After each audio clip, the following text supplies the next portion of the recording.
आपने कभी सोचा है कि एक इंसान जो 8 दफ़ा मिस्टर ओलंपिया का टाइटल जीत चुका हो वो कैसे महसूस करता होगा जब उसकी बॉडी उसका साथ देना छोड़ दे। एक ऐसा इंसान जो दुनिया का सबसे बड़ा बॉडी बिल्डर बनने का ख्वाब देखता था, उसने किन मुश्किलों का सामना किया होगा।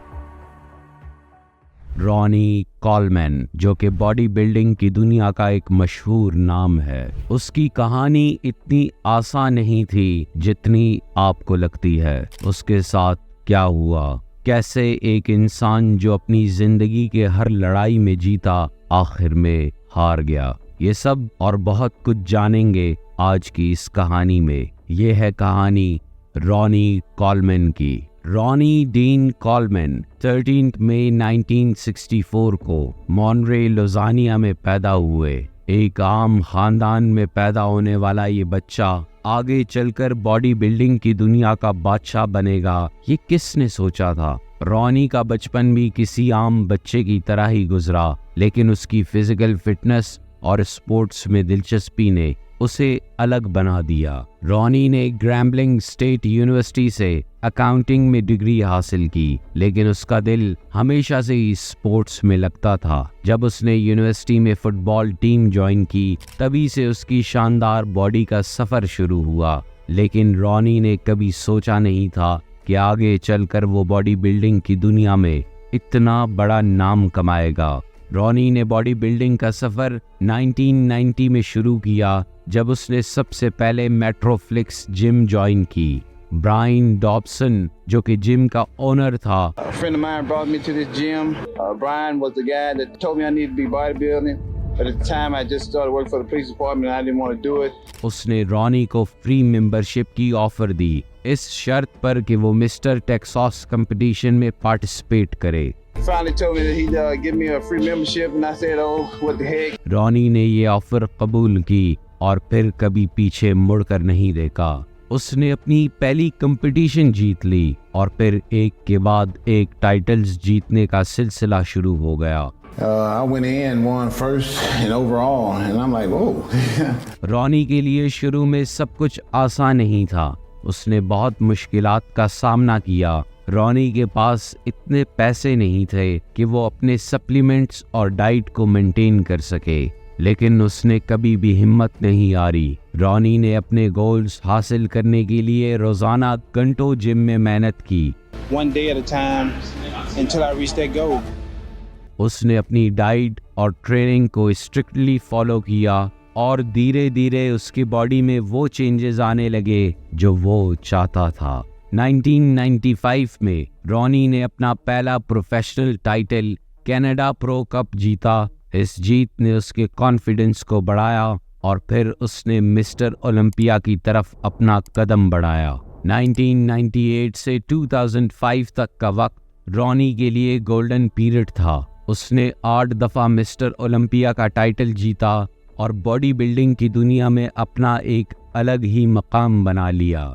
रॉनी की बॉडी का मास और डेफिनेशंस इतनी शानदार थी कि सब उसकी मिसाल देते थे, लेकिन इस शानदार बॉडी को हासिल करने के लिए उसने बहुत मेहनत की और कुर्बानियां दी। रॉनी की रूटीन और डाइट प्लान भी बहुत स्ट्रिक्ट थी। वो रोजाना घंटों जिम में गुजारता और अपनी डाइट को स्ट्रिक्टली फॉलो करता। उसका गोल हमेशा ही एक था, दुनिया का सबसे बड़ा बॉडी बिल्डर बनना।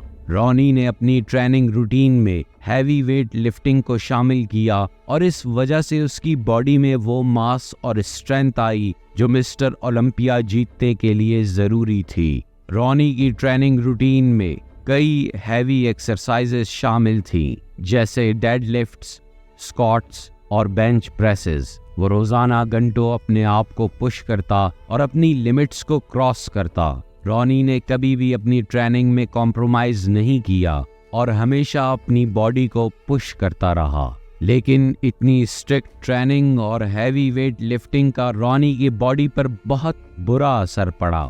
उसकी हेल्थ धीरे धीरे बिगड़ने लग गई और उसके जॉइंट्स और मसल में बहुत से इंजरीज हो गए। रॉनी ने इन सब इंजरीज को नज़रअंदाज करते हुए अपनी ट्रेनिंग जारी रखी और कॉम्पिटिशन्स में हिस्सा लेता रहा। लेकिन 2007 के बाद उसकी हेल्थ ने उसका साथ देना छोड़ दिया और वो मिस्टर ओलंपिया का टाइटल वापस जीतने में नाकाम रहा। रॉनी के फिजिकल स्ट्रगल्स सिर्फ इंजरीज ही तक महदूद नहीं थे। उसने अपनी बॉडी को इतना पुश किया कि उसके नीज और बैक में परमानेंट डैमेज हो गए। रॉनी ने अपनी इंजरीज के बावजूद अपने आप को पुश करते हुए ट्रेनिंग जारी रखी, लेकिन उसका ये डिसीजन उसके लिए बहुत डैमेजिंग साबित हुआ। रॉनी ने बहुत सी सर्जरीज करवाई और अपने आप को ठीक करने की कोशिश की, लेकिन उसकी इंजरीज इतनी सुअर थी कि वो कंप्लीटली रिकवर नहीं हो पाया। रॉनी ने अपनी इंजरीज के बावजूद कंपटीशंस में हिस्सा लेना नहीं छोड़ा।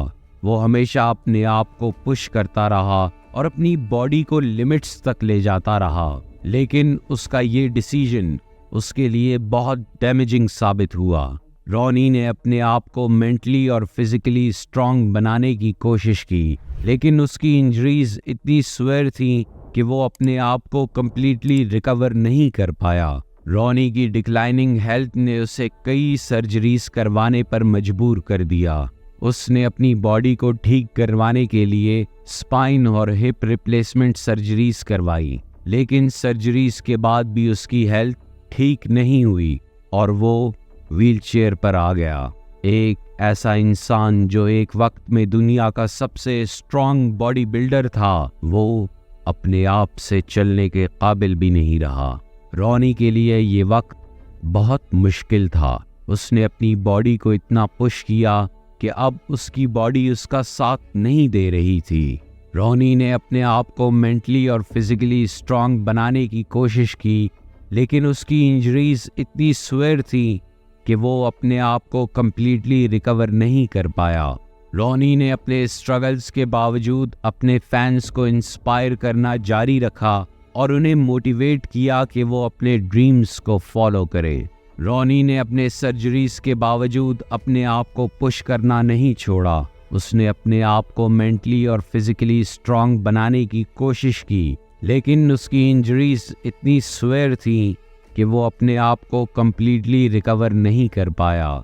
रॉनी ने अपने स्ट्रगल्स के बावजूद अपने फैंस को इंस्पायर करना जारी रखा और उन्हें मोटिवेट किया कि वो अपने ड्रीम्स को फॉलो करें। रॉनी के फिजिकल स्ट्रगल के साथ साथ उसके फाइनेंशियल स्ट्रगल्स भी शुरू हो गए।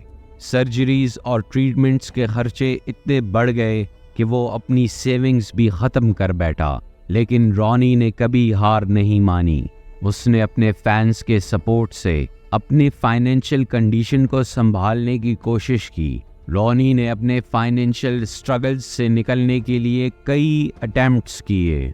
उसने अपनी सप्लीमेंट कंपनी शुरू की और मोटिवेशनल स्पीकर बना, लेकिन वो कभी भी अपनी पुरानी फाइनेंशियल स्टेबिलिटी को वापस नहीं ला पाया। रॉनी की फाइनेंशियल स्ट्रगल्स ने उसे और भी स्ट्रांग बनाया और उसने अपने आप को मेंटली और फिजिकली स्ट्रांग बनाने की कोशिश की। रॉनी ने अपनी हेल्थ और फाइनेंशियल कंडीशन को ठीक करने के लिए कई कमबैक अटेम्प्ट्स भी किए। उसने अपनी सप्लीमेंट कंपनी भी शुरू की और मोटिवेशनल स्पीकर बना, लेकिन वो कभी भी अपनी पुरानी फिटनेस और हेल्थ को वापस नहीं ला पाया। रॉनी ने अपने कमबैक अटेम्प्ट्स के दौरान अपने स्ट्रगल्स और चैलेंजेस को शेयर किया और लोगों को मोटिवेट किया कि वो अपने ड्रीम्स को फॉलो करें। रॉनी के कमबैक अटेम्प्ट्स ने उसे और भी स्ट्रांग बनाया और उसने अपने आप को मेंटली और फिजिकली स्ट्रांग बनाने की कोशिश की। रॉनी ने अपने हेल्थ और फाइनेंशियल कंडीशन को ठीक करने के लिए कई कमबैक अटेम्प्ट्स भी किए। आज रॉनी कॉलमैन का नाम बॉडी बिल्डिंग की दुनिया में एक लेजेंड के तौर पर लिया जाता है। उसकी डेडिकेशन और पैशन ने बहुत से यंग बॉडी बिल्डर्स को इंस्पायर किया। रॉनी की कहानी हमें ये सिखाती है कि किस तरह मेहनत और लगन से कुछ भी हासिल किया जा सकता है, लेकिन अपनी हेल्थ का ख्याल रखना भी बहुत ज़रूरी है। रॉनी की लेगेसी और इम्पैक्ट को देखते हुए हमें ये सीखने को मिलता है कि अपने गोल्स को हासिल करने के लिए मेहनत और डेडिकेशन बहुत ज़रूरी है, लेकिन हमें अपनी हेल्थ और वेल बीइंग को कभी भी नज़रअंदाज नहीं करना चाहिए। रॉनी की कहानी हमें ये सिखाती है कि किस तरह बैलेंस रखना ज़रूरी है और अपनी हेल्थ को हमेशा प्रायोरिटी देनी चाहिए। रॉनी की कहानी हमें ये सिखाती है कि हम किस तरह बैलेंस रखें और अपनी हेल्थ को हमेशा प्रायोरिटी देनी चाहिए। रॉनी कॉलमैन की कहानी एक ऐसे इंसान की कहानी है जो अपने गोल्स को हासिल करने के लिए कुछ भी कर सकता था, लेकिन इस जर्नी में उसने अपनी हेल्थ और फाइनेंशियल स्टेबिलिटी को खोया।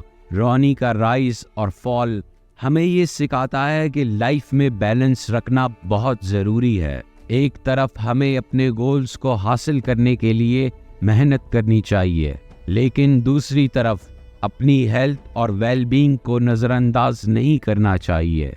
ये थी कहानी रॉनी कॉलमैन की, एक ऐसे इंसान की जो अपने दम पर दुनिया का सबसे बड़ा बॉडी बिल्डर बना, लेकिन आखिर में उसकी बॉडी उसका साथ नहीं दे पाई और वो हार गया।